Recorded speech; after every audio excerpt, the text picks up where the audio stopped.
예, 방금 보신 것처럼 삼성의 그 13조 원 디스플레이 분야에 대한 차세대 디스플레이에 대한 투자 소식 익히 너무나도 잘 아실 것 같고 저희들도 프로그램 통해서 많이 얘기를 했기 때문에 앞으로의 전망이나 또 실적에 영향을 어떻게 줄지 여기에 초점을 맞춰서 한번 얘기를 해보도록 하겠습니다.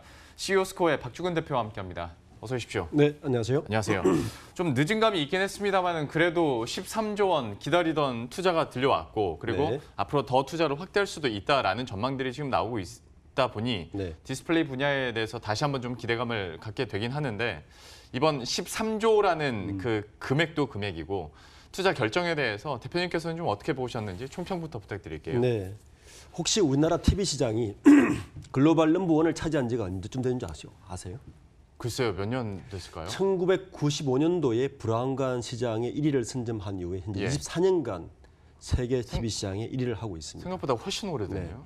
이걸 조금 더 큰 그림으로 보면 99년도에 LCD TV 시장이 본격적으로 열렸습니다. 예. 99년도 이전에는 브라운관 TV가 전 세계 TV 시장을 이끌었고 95년도부터 실제 현재까지 약 20년간 LCD 시장이 전 TV 시장을 이끌어왔습니다.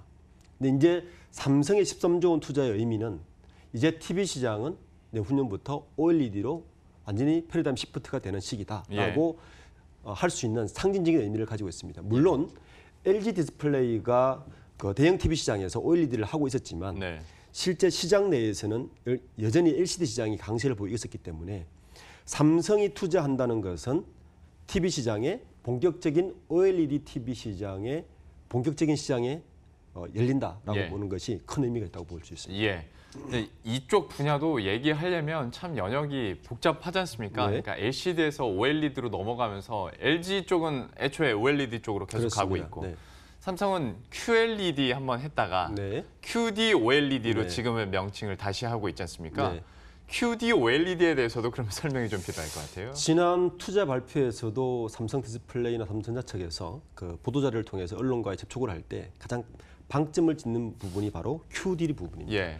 실제로 보면 OLED죠. 그 OLED인데 네. QD라는 것은 LG전자가 먼저 했기 때문에 차별화를 포인트를 둔 것이고 그럼 과연 QD가 무엇이냐에 대해서 궁금증이 있을 텐데 QD는 뭐냐 하면 이제 빛을 그 정교하게 만들기 위해서 그 나노미터 크기의 반도체 입자를 사용하는데 전력량을 정대하지 않으면서 화질을 개선할 수 있는데 예. OLED의 가장 큰 화질의 단점은 버닝이거든요. 네. 그러니까 버닝의 수명이 버닝 때문에 다 수명도 짧아지는데 이 부분을 극복했다라고 이제 기술을 평가받고 있습니다.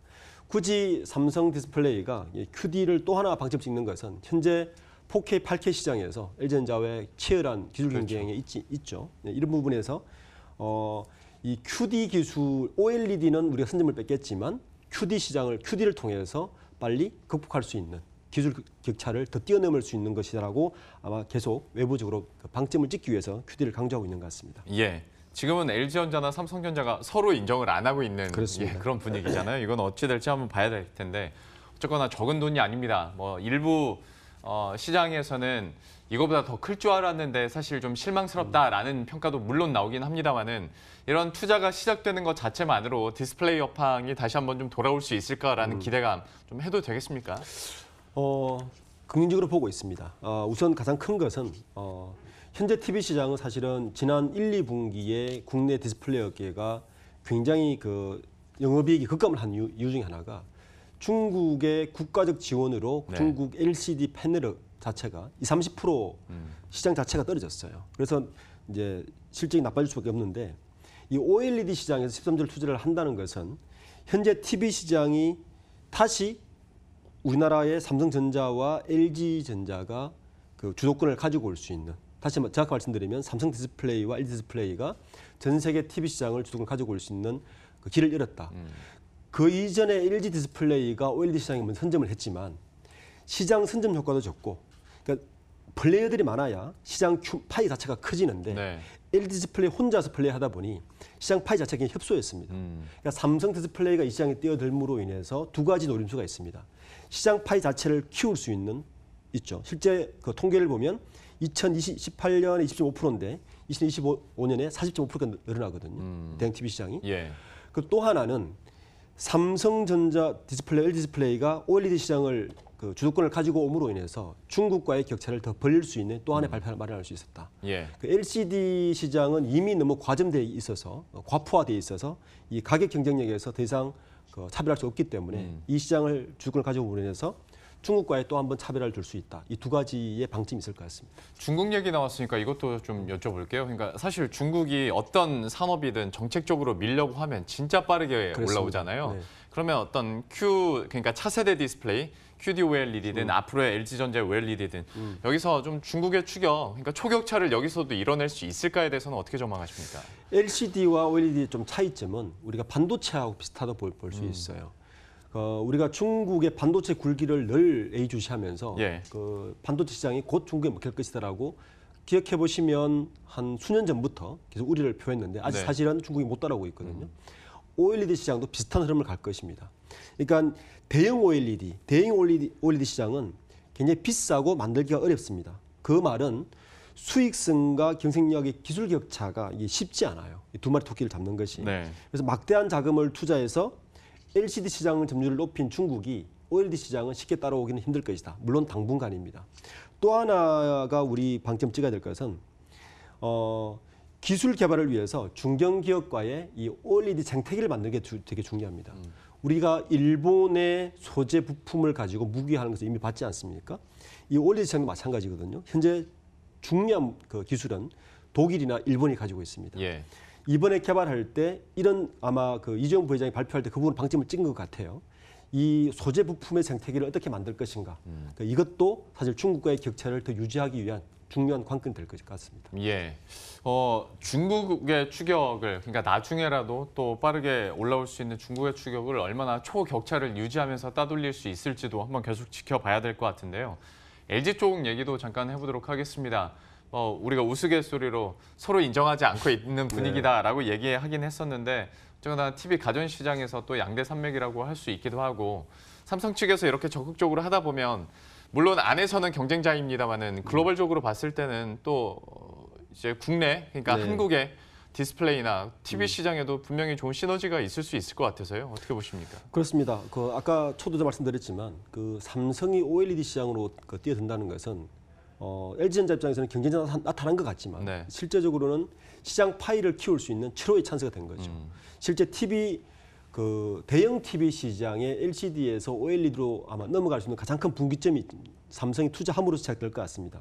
물론 지금까지 OLED TV는 그 LG의 동무대였습니다. 시장이 먼저 출시했지만 사실은 삼성이 저지할 수 있었던 것은 TV 업계 1위였던 삼성이 LCD TV를 유지하기 위해서 사실은 OLED 그 시장을 일부러 좀 저지한 부분이 있거든요. 예. 이 부분 때문에 그 OLED 시장이 확산되기 어려웠는데 지금은 두 가지가 해결된 것 같습니다. 첫 번째는 삼성전자가 2012년도부터 사실 OLED 시장에 뛰어들었지만 쉽게 바꾸지 않았던 것은 수율 문제, 네. 그러니까 수익성 문제, 코스트 문제였거든요. 지금은 이 기술이 굉장히 발달하면서 LG 같은 경우는 이미 80% 이상의 수율을 내오고 있고요. 삼성도 대형 OLED 시장에서 특히 수율을 지금 굉장히 높인 걸로 알고 있습니다. 예. 특히 이번 발표 있기 전에 이미 삼성 디스플레이에서는 그 소형 OLED 시장, 그러니까 핸드폰에 들어간 OLED 시장은 96%가 우리나라가 독점을 하고 있습니다. 이 시장을 이끌었던 삼성 디스플레이의 OLED 사업부장을 부사장으로 승진시키면서 등기사로 이미 한 것 자체가 네. 연초부터 시장에 좀 시그널을 줬다 이렇게 볼 수 있고 어쨌든 LG 디스플레이 입장에서는 삼성 그 디스플레이의 OLED 진출이 반갑지는 않지만 싫지도 않을 것이다. 시장 전체로 봤을 때는 그렇게 판단할 수 있을 것 같습니다. 예.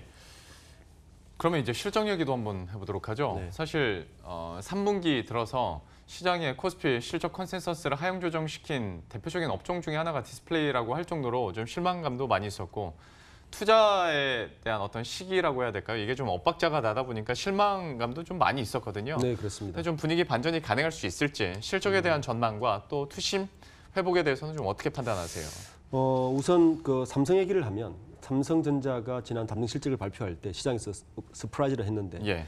사중에 그 중에 영업이익을 7조 이상 끌어올린 주요 요인 중에 하나가 삼성 디스플레이가 LCD의 가동 중단이었거든요. 그러니까 그 영업 마이너스를 감소시켰다. 이게 첫 번째였고 예. LG의 경우에는 좀 반대 현상입니다. LG의 경우에는 지난 3분기 매출이 영업 손실이 마이너스 4천억이었거든요.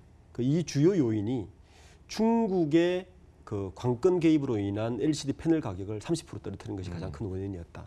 그런데 이제 하반기 남은 4분기도 사실은 좋지는 않습니다. 왜냐하면 아시겠지만 LG 디스플레이가 최근에 수장을 바꿨습니다. 바꾼 이유 중에 하나가 구조조정이었죠. 이 구조조정을 하면 바로 실적으로 나타나는 것이 아니라 그 구조조정에 대한 비용을 4분기 아마 분담을 할 것입니다. 그럼 4분기도 여전히 영업 손실은 5천억대로 예상을 하고 있고요. 그렇지만 그 시장을 좀 더 장기적으로 보는 분들이라면 내년도의 OLED 시장이나 TV 시장을 봤을 때는 분명 호재가 있을 것이다. 구조조정이 끝난 LG 디스플레이와 그리고 본격적인 투자가 들어간 삼성 디스플레이의 바탕으로 삼성전자 실적은 분명히 호재가 있을 것이라고 판단할 수 있을 것 같습니다. 결과적으로 그러니까 내년 정도서부터는 호재 소식이 좀 들려올 수 있을 것이다라고 얘기를 해주셨는데요. 어떤 저희가 시장에서 수혜주를 찾기 전에 이거는 그냥 궁금해서 한 가지 더 여쭤보자면 사실 8K TV 전쟁에 대해서도 요즘에 워낙 뉴스가 많이 나와서 좀 이 사안을 어떻게 보고 계신지 우리 보통의 시청자분들은 사실 4K도 별로 와닿진 않는데 왜 이렇게 8K TV 가지고 서로 이렇게 치고받고 그러는지 이것도 사실 지금까지 얘기해 주신 것과 일맥상통할 것 같아서요. 이재용 부회장이 디스플레이 분야에 대규모의 투자를 한 이유는 또 한 가지가 있습니다. 그날 발표할 때 살짝 언급을 했었는데 전자업계에서는 이 시장을 플랫폼 시장으로 보고 있습니다. 즉 IoT 시장과 4차 산업과 AI 그리고 5G가 이 바로 디스플레이와 연계되어 있습니다. 왜냐하면 생각해 보시면 대부분의 모든 컨텐츠와 모든 것을 보는 것은 바로 이 디스플레이로 보기 때문에 그렇죠. 8K나 4K, 8K로 넘어가면서 컨텐츠 산업과 5G가 반드시 연계가 되거든요. 더 많은 데이터가 되기 때문에 삼성의 판단은 뭐냐면 5G가 2020년에 본격적으로 상용화됐을 때 그에 대한 콘텐츠가 보통 유통될 것이고 그 유통되는 콘텐츠를 소화하기 위해서는 4K, 8K TV가 주요할 것인데 거기는 OLED가 있을 것이라고 판단한 겁니다. 그래서 전체 업종으로 봤을 때는 8K TV, 4K TV가 본격적으로 시장에 나올 때는 그 관련된 컨텐츠 업종을 유심히 보는 것도 굉장히 중요한 관건입니다. 그러니까 5G, 디스플레이, 그다음에 고속 빅데이터 이런 것들이 어떻게 연동될 것인가에 대한 생태계를 보는 것이 투자 판단할 때 굉장히 중요한 포인트가 될 것입니다. 중요한 포인트를 짚어주신 것이 그러니까 디스플레이를 플랫폼화 시켜서 사실 생각해보면 그 사물 인터넷이든 집 안에서 쓰는 가전도 만약에 이런 플랫폼 역할을 하는 거를 삼성 걸 쓰면 나머지도 다 삼성 거 써야 되는 거잖아요. 하다 보니까 플랫폼 역할을 하는데 그 중심에 또 OLED가 디스플레이 부분이 있을 수도 있다라고 얘기를 해주셨는데 자, 그럼 마지막으로 한번 수혜주를 찾아보도록 하겠습니다. 또 미래 차세대 디스플레이다 보니 여기를 또 어떻게 평가하고 어느 쪽으로 집중하시면서 수혜주 찾고 계십니까? 우선 투자가 이루어지지 않습니까? 그 투자를 하려면 반드시 이제 장비를 손을 대야 되겠죠. 첫 번째는 아마 장비주가 뜰 것이 분명합니다. 현재 물론 OLED 장비의 대부분을 우리나라 장비 회사가 국산화시키지 못하고 있습니다. 그렇지만 일부 국산화하고 있는 OLED 장비주는 분명히 눈여겨볼 필요가 있습니다. 그러면 투자가 1년 반쯤이면 끝날 텐데 셋업이 되고 나면 그다음 양산이 들어가지 않습니까? 양산이 들어갔을 때는 소재 부품주가 당연히 되겠죠. 현재 그 정부 정책과 맞물리는 부분이 있습니다. 그 일본으로부터의 소재 국산화, 장비 국산화가 맞물려 있기 때문에 이 부분과 같이 맞물리는 수혜주들이 분명히 있습니다. 그리고 특히 그 반도체와 연관된 그 부품 소재주가 되게 많습니다. OLED는. 그래서 두 개와 연관된 소재 부품주를 보는 것이 향후 투자 판단할 때 굉장히 중요한 분기점이 되지 않을까 생각합니다. 그러니까 우리가 소위 말하는 이제 소부장이 여기에서도 또 얘기가 될 수 있는 건데 디스플레이와 함께 그러니까 반도체와 연계할 수 있는 시너지를 낼 수 있는 기업들을 찾는 것이 또 하나의 핵심 포인트가 되지 않을까 싶습니다. 이렇게 해서 또 차세대 QD부터 저희가 시작을 해서 앞으로 OLED 그리고 더 나아가서 어떤 플랫폼으로서의 디스플레이 산업까지 함께 살펴봤습니다. CEO 스코어의 박주근 대표와 함께했습니다. 고맙습니다. 감사합니다.